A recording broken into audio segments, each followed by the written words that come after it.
ಲಕ್ಷ್ಮಿ, ಏನು ಯೋಚನೆ ಮಾಡ್ತಾ ಇದೀಯಾ? ಬಾಬಾ ದರ್ಶನ ಆದ್ಮೇಲೆ ವಾಪಸ್ ಮನೆಗೆ ಹೋಗ್ತೀಯ ತಾನೆ?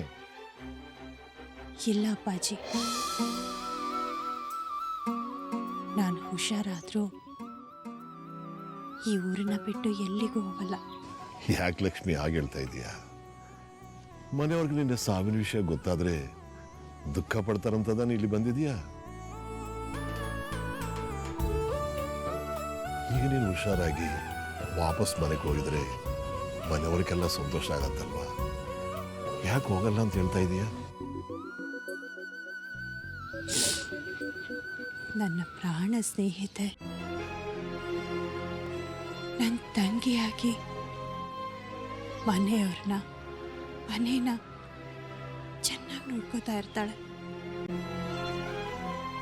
ಮನೆಯವರು ಅವಳಿಗೆ ಹೊಂದ್ಕೊಂಡು ತುಂಬ ಸಂತೋಷವಾಗಿರ್ತಾರೆ. ಇಂಥ ಸಮಯದಲ್ಲಿ ನಾನಲ್ಲಿಗೆ ಹೋದರೆ ಮನಸ್ತಾಪಗಳಿಗೆ ದಾರಿಯಾಗುತ್ತೆ. ಅದು ನನಗಿಷ್ಟ ಇಲ್ಲ. ಎಲ್ಲರ ಮನಸ್ಸಿನಲ್ಲಿ ನೀನೇ ಇದೀಯಾ.